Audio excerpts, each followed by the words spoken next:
नहीं है, अगला का भी घर है।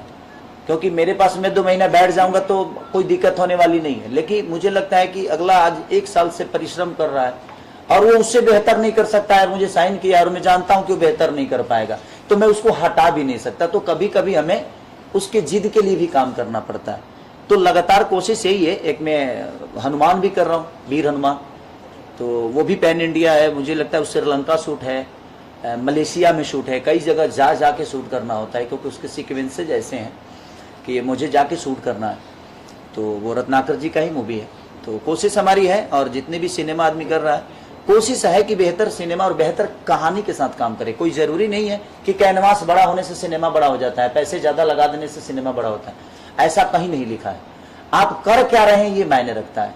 तो हमें बेहतर कहानी के साथ अगर चले तो मुझे लगता है कि वो दिन दूर नहीं है कि पैन इंडिया बहुत जल्दी, और संघर्ष शायद रिलीज होगी पैन इंडिया, और वो भी रंग दे बसंती भी होगी। जैसे ये हो रही है मल्टीप्लेक्सर ने मल्टीप्लेक्स तक लगाने की कोशिश, तो ये इनकी क्षमता है। हम एक जो एक्टर बेहतर काम कर सकते हैं, लेकिन सिनेमा को कैसे चलाना है, कैसे बेचना है, किस प्लेटफॉर्म पे लेके जाना है, ये डायरेक्टर और प्रोड्यूसर ही तय करते हैं। हमारे बस में वो चीजें नहीं होती है, क्योंकि हम इसमें माल लेकर काम किए हैं। पार्टनर एज ए पार्टनर तो किए नहीं। पार्टनर होते तो शायद हम भी अपना इनपुट देते इसमें, लेकिन हमारा इनपुट उतने दिन तक होता है जितने दिन तक सिनेमा डब होती है। उसके बाद हमारा यही हो जाता है कि हम अपने सिनेमा के बारे में क्या बेहतर बोल सकते हैं, क्या बेहतर दुनिया को बता सकते हैं। उसके बाद इनका काम रह जाता है, और प्रोड्यूसर का काम, डिस्ट्रीब्यूटर का काम होता है, और जनता का काम होता है कि जनता अपने भाषा को किस लेवल पे लेके जाना चाहती है। भोजपुरी फिल्मों के साथ एक और जो ड्रॉबैक है सबसे ज्यादा कि फिल्में जो है सिनेमा थिएटर तक नहीं पहुंच पा रही। थिएटर होगा तब ना पहुंचेगी। थिएटर ही कम है, और इसमें हम दोषी नहीं है सर। हम ना ये दोषी है, ना हम दोषी है, ना कोई आर्टिस्ट दोषी है, और ना ही डिस्ट्रीब्यूटर दोषी है।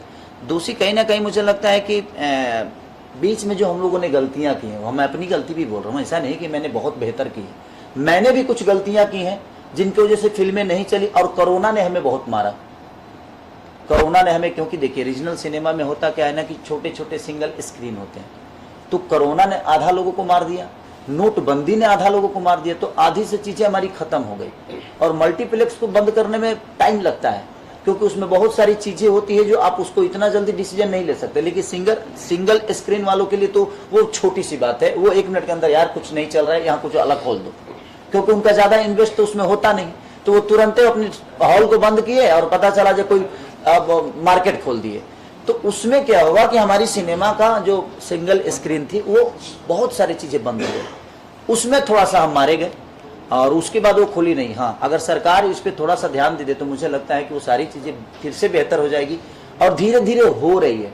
जैसे मेरा फरिश्ता मूवी रिलीज हुआ तो उसको 50 थिएटर मिले, उसमें कम से कम 10 थिएटर दोबारा ओपन हुए, खुले वो, और कई जगह 50 डे मेरी सिनेमा उसने किया।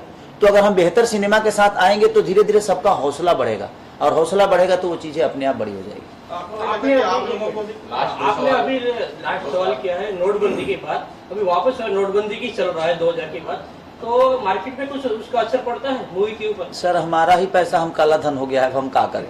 हमारे मेहनत का पैसा काला धन हो गया, अब हम कैसे। अब इतना मेहनत करने के बाद भी अब हमें तो पता ही नहीं था कि हम नोट कमा रहे थे कि काला धन। सबसे बड़ी चीज है कि अब ये सरकार का विषय सर, इसमें मैं टिप्पणी करूंगा तो मुझे लगता है कि लोगों को, किसी ना किसी को तो बुरा लग ही जाएगा। क्योंकि देखिए, कोई जरूरी नहीं है कि मैं जो बातें बोल रहा हूं मैं सत्य बोल रहा हूं। उसके बहुत सारे उदाहरण है, क्योंकि एक शब्द के बहुत सारे आलोचना होती है। किसी के लिए वो बुरा हो जाता है और किसी के लिए वो अच्छा हो जाता है। तो नोटबंदी से प्रॉब्लम तो सबको होती है, क्योंकि नोट जो भी है, अब किसी के पास 50,000 है, गरीब आदमी के पास तो सच पूछे तो बैंक बहुत कम होता है गरीब आदमी के लिए, क्योंकि उसके पास उतना वक्त नहीं होता है कि बैंक से जाकर 10,000 रुपया निकाल ले, और उसके पास वो व्यवस्था भी नहीं है कि वो किसी को 10,000 ट्रांसफर कर दे।